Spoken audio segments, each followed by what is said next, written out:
Pernah ngebayangin gimana jadinya kalau sebuah penyelidikan justru berujung pada pertanyaan tentang kewarasan sendiri? Hari ini kita akan ngebahas salah satu film psikologis paling mind-blowing, penuh misteri, twist tak terduga, dan cerita yang bikin kamu meragukan apa itu nyata dan apa itu ilusi. Yap, inilah kisah tentang sebuah pulau yang menyimpan rahasia gelap dan seorang marshal yang perlahan tenggelam dalam pikirannya sendiri. Langsung aja kita masuk ke cerita lengkapnya dari film Shutter Island tahun 2010. Cerita dimulai di tengah lautan, di atas sebuah kapal feri yang melaju menuju pulau. Di kapal tersebut, seorang pria bernama Edward Teddy Daniels, seorang US Marshal, sedang dalam perjalanan menjalankan tugas barunya, menyelidiki hilangnya seorang pasien dari rumah sakit jiwa. Di kapal, ia ditemani oleh partner barunya, Chuck, yang juga merupakan US Marshal. Ini adalah kali pertama mereka bertemu dan bekerja sama. Saat obrolan berlangsung, Chuck bertanya apakah Teddy memiliki keluarga. Teddy menjawab bahwa ia dulu punya seorang istri, tetapi istrinya sudah meninggal dalam sebuah kebakaran apartemen.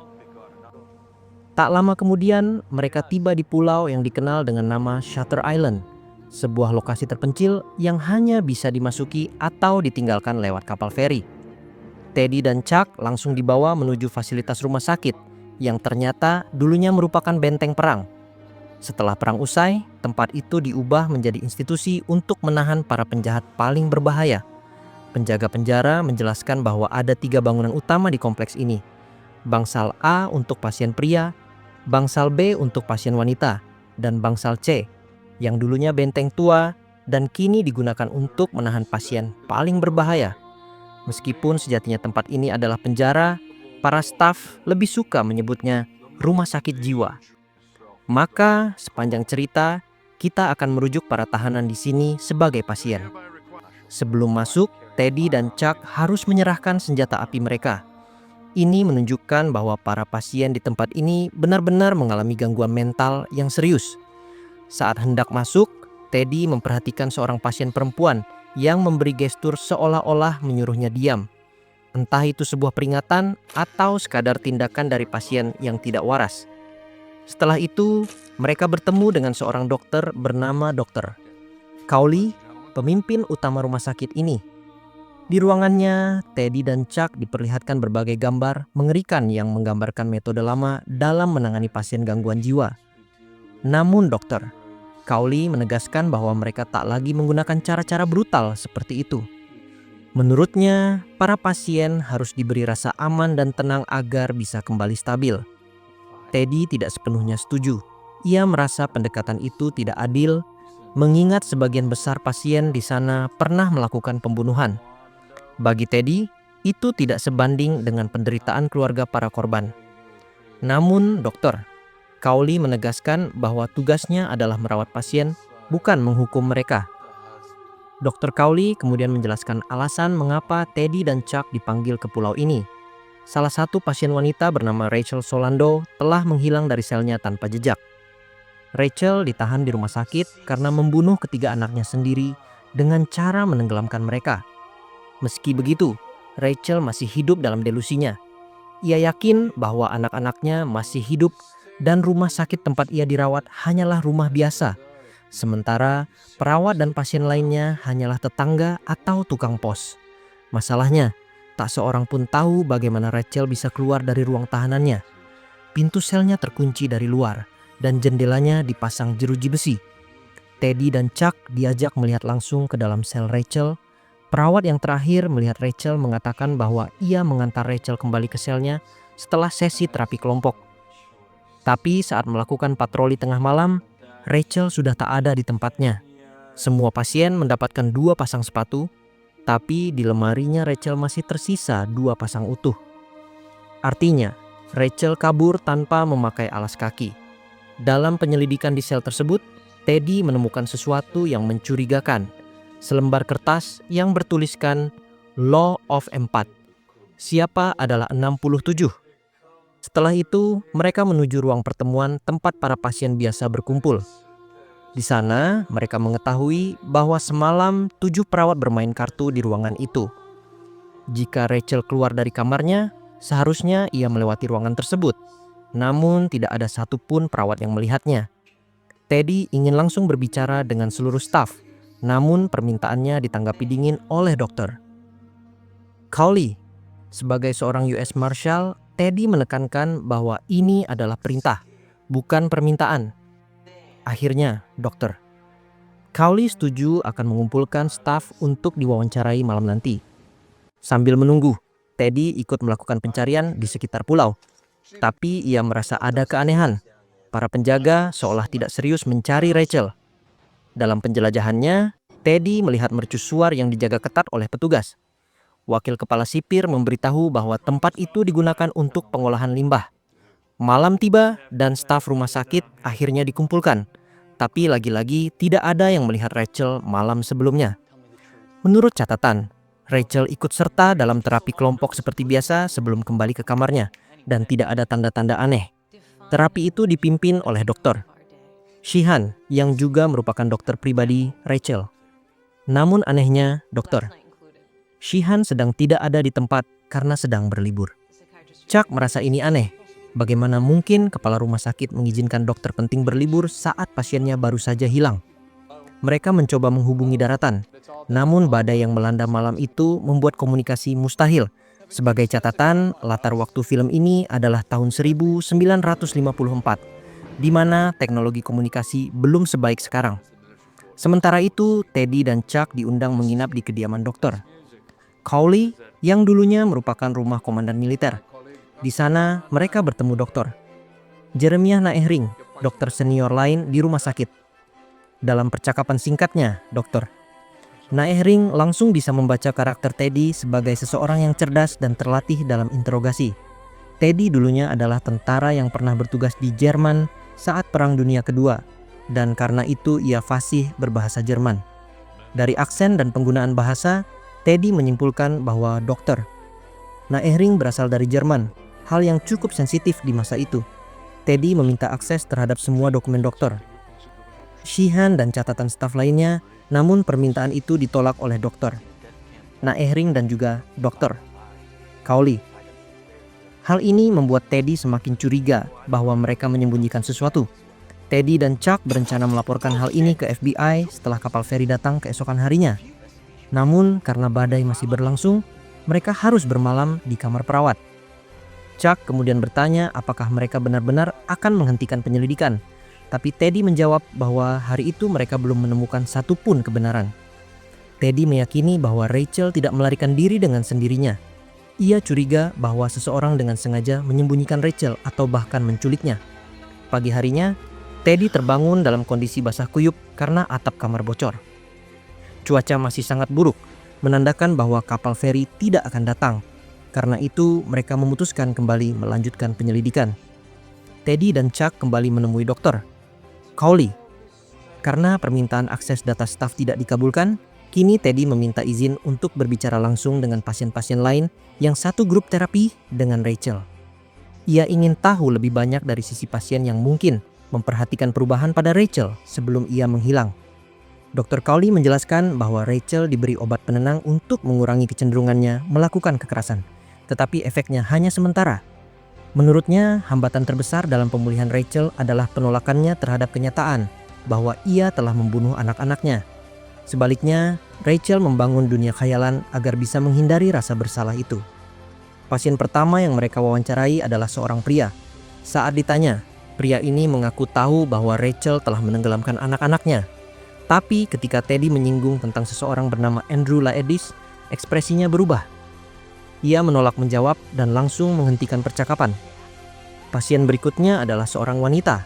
Dibandingkan pasien lain, dia tampak jauh lebih tenang dan rasional.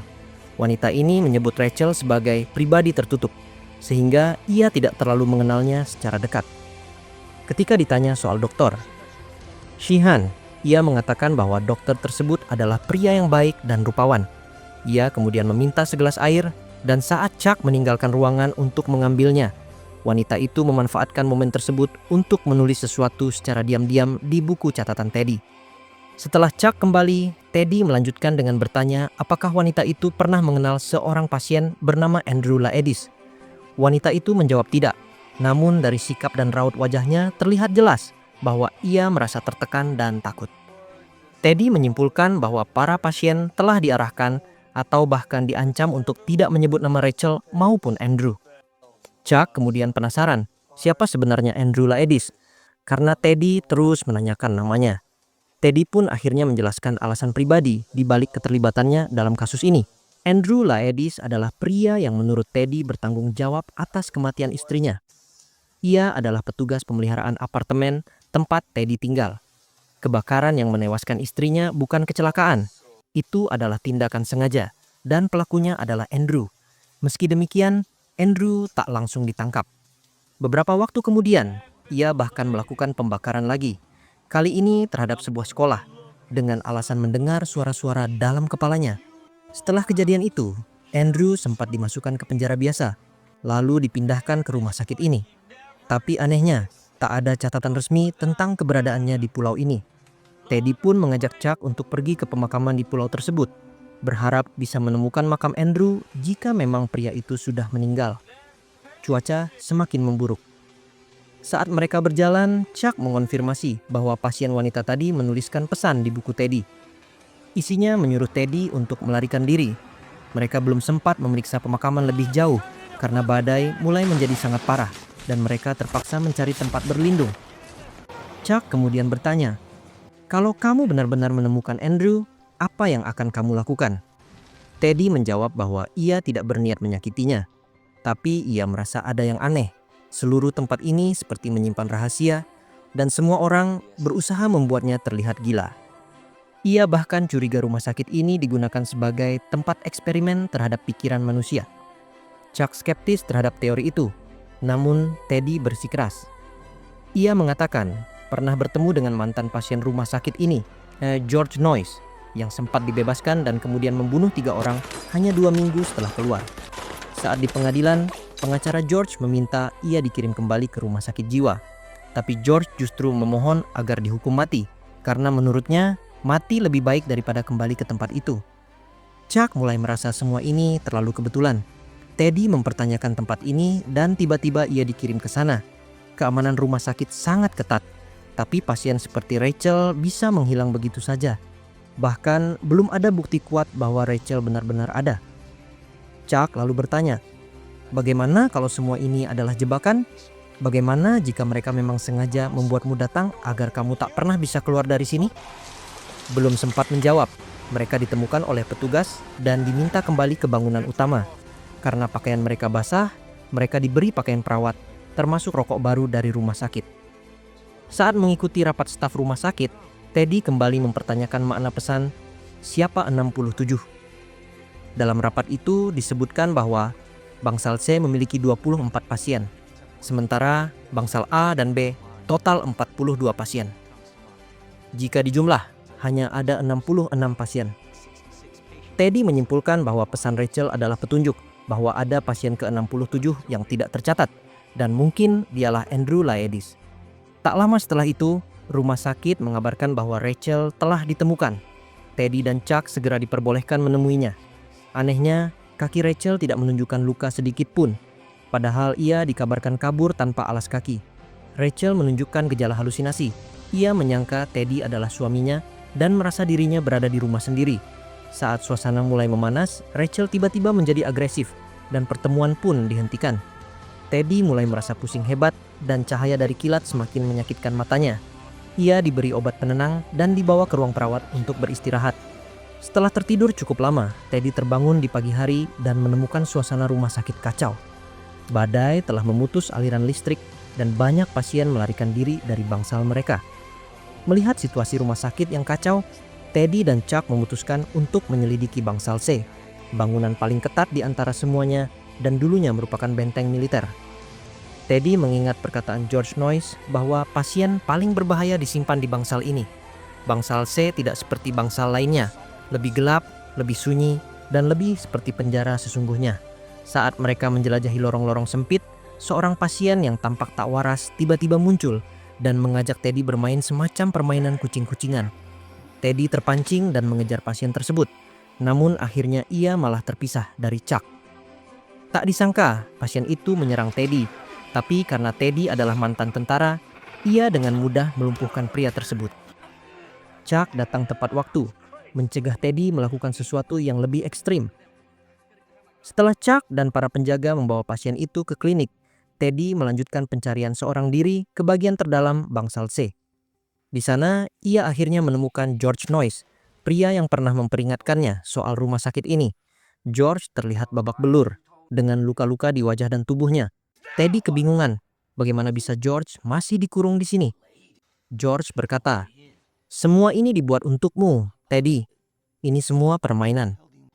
George mempertanyakan apakah Teddy benar-benar datang bersama Chuck, karena sejatinya, menurut George, mereka belum pernah bekerja bersama sebelumnya. George juga menambahkan bahwa Teddy harus memilih, mencari kebenaran atau membunuh Andrew Laedis. Jika Teddy tidak bisa memilih, maka ia tidak akan pernah bisa meninggalkan pulau ini. George lalu memberi petunjuk bahwa Andrew tidak berada di bangsal A, B, maupun C. Satu-satunya tempat yang belum mereka periksa adalah mercusuar. Dengan tekad yang semakin kuat, Teddy mengajak Chuck pergi ke mercusuar. Di tengah perjalanan, Teddy bertanya, "Kau kemana saja?" Chuck menjawab bahwa ia sempat mencari dokumen tentang Andrew dan menemukan secari kertas penting. Namun saat Chuck ingin menunjukkan kertas itu, Teddy menolaknya dan memutuskan untuk melanjutkan perjalanan sendiri. Mereka ternyata salah mengambil jalan dan justru berada di sisi lain mercusuar. Chuck meyakinkan Teddy untuk kembali, sebab menurut catatan yang ia temukan, Andrew Laedis adalah pasien ke-67. Namun Teddy tetap bersikeras ingin ke mercusuar dan memilih pergi sendirian. Ketika sampai di tebing dekat mercusuar, Teddy menemukan puntung rokok yang masih menyala.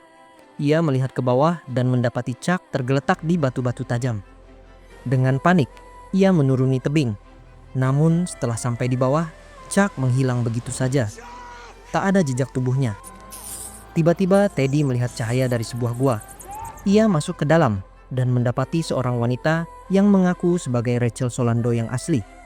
Rachel memberitahu bahwa sebelum ia dijadikan pasien, ia adalah dokter di rumah sakit ini.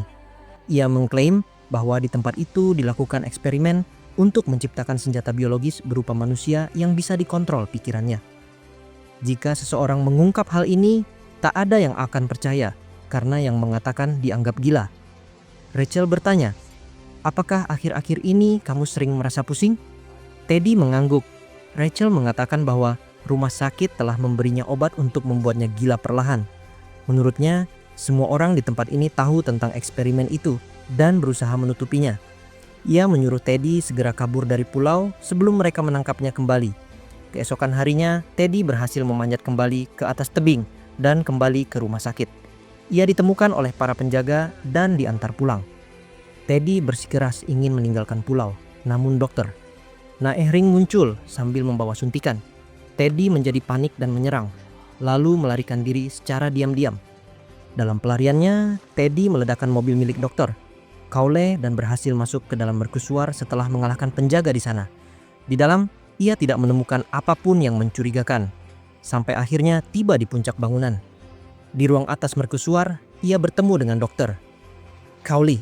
Teddy mengancam dengan pistol, namun dokter Cowley tenang, senjata itu tidak berisi peluru. Teddy berkata bahwa ia sudah bertemu dengan Rachel yang asli dan dokter Cowley tidak bisa menutupi fakta itu lagi. Namun dokter Cowley justru setuju. Ia percaya bahwa Rachel yang Teddy temui tidak nyata. Dr. Cowley mengatakan bahwa Teddy sebenarnya mengalami delusi berat. Ia tidak diberikan obat yang biasa ia konsumsi, dan gejala seperti pusing serta tangan gemetar yang ia alami adalah efek dari sakau. Dalam kenyataannya, Teddy telah menjadi pasien di rumah sakit tersebut selama 2 tahun. Teddy tidak percaya. Tapi dokter Cowley memperlihatkan dokumen dan catatan medis yang menyatakan bahwa Teddy adalah pasien dengan kecerdasan tinggi namun mengalami gangguan identitas. Ia menciptakan persona baru sebagai Edward Teddy Daniels untuk menghindari kenyataan mengerikan tentang dirinya sendiri. Dr. Cowley lalu memperlihatkan 4 nama: Edward Daniels, Andrew Laedis, Rachel Solando Dolores Chanal. Ia menjelaskan bahwa nama Andrew Laedis adalah anagram dari Edward Daniels, Dan Rachel Solando adalah anagram dari Dolores Canal, istri Teddy. Teddy alias Andrew menciptakan seluruh narasi di kepalanya untuk menutupi kenyataan pahit bahwa ia sendiri telah membunuh istrinya setelah istrinya menenggelamkan ketiga anak mereka. Dr. Sheehan yang selama ini menyamar sebagai Chuck masuk ke ruangan.